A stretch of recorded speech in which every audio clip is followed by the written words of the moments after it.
wabarakatuh. Perkenalkan, nama saya Erzalina Praselia. Saya dari Prodi Pendidikan Fisika Universitas Bengkulu. Di sini saya akan membawakan materi mengenai sekolah sebagai suatu sistem dengan mata kuliah pengelolaan pendidikan, dosen pengampu Bapak Dr. Muhammad Kristiawan, MPD. A. Pendidikan sistem. Sistem menurut Oxford English Dictionary adalah sekumpulan hal yang saling berhubungan atau saling tergantung sehingga membentuk suatu kesatuan yang kompleks, suatu keseluruhan yang terdiri dari bagian-bagian yang telah disusun dengan teratur menurut skema atau rencana tertentu.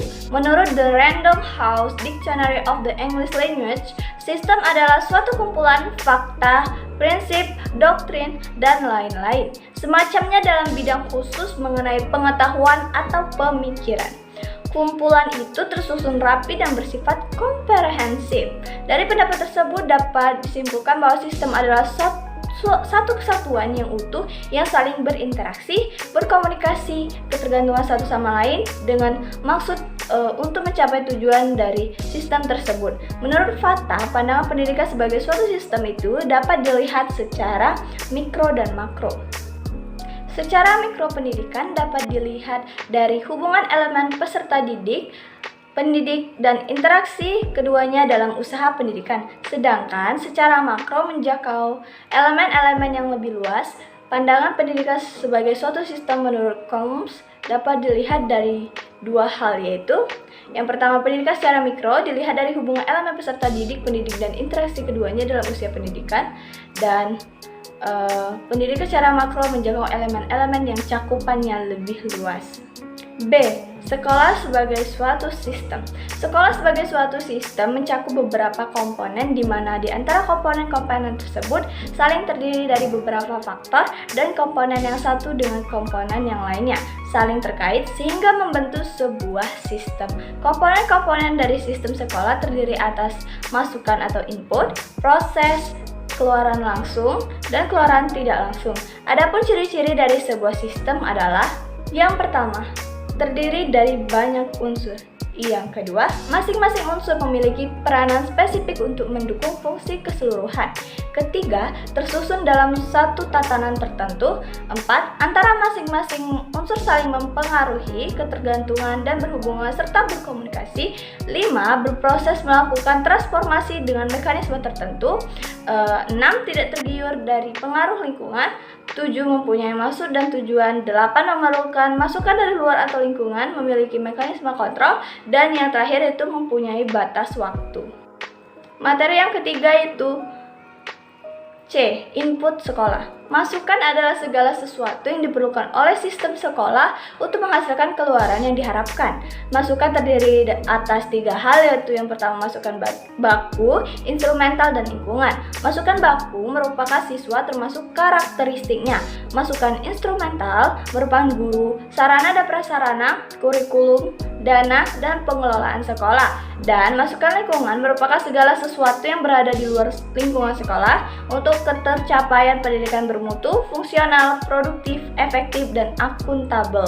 Maka diperlukan beberapa hal yang terkait dengan input, antara lain peserta didik, ketenagaan, fasilitas, biaya, kurikulum, perencanaan, dan evaluasi, serta hubungan dengan masyarakat dan iklim sekolah yang memadai. Materi yang keempat adalah proses sekolah. Menurut Sagala 2010, proses adalah perubahan dalam suatu objek atau organisme, khususnya tingkah laku atau perubahan psikologis. Proses juga merupakan segala kegiatan yang dilakukan oleh sekolah, termasuk segala proses yang terjadi di dalam sekolah atau kelas dalam rangka mengubah masukan untuk menghasilkan keluaran yang ditargetkan. Proses di sini mencakup kegiatan belajar mengajar, kegiatan pengelolaan sekolah, serta kegiatan administrasi sekolah.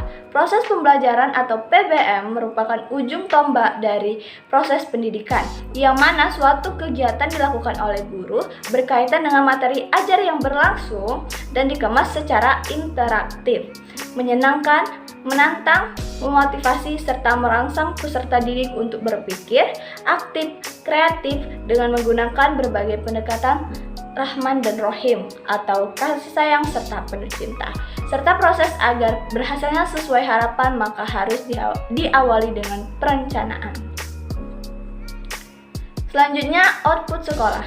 Output merupakan hasil dari proses menghasilkan lulusan sesuai dengan standar tertentu dan tentunya sesuai dengan harapan memenuhi kebutuhan yang diinginkan oleh masyarakat, orang tua, dan pemerintah. Output pendidikan sebagai suatu sistem dapat dicerminkan dari suatu prestasi mutu lulusan sekolah.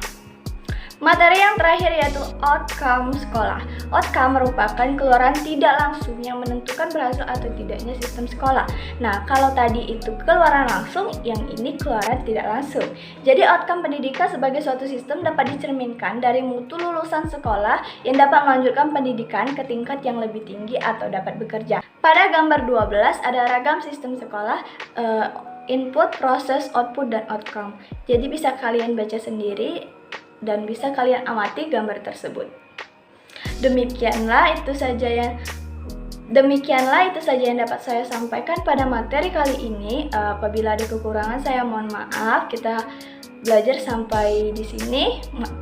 Saya akhiri. Wassalamualaikum warahmatullahi wabarakatuh. Kita bertemu di video selanjutnya.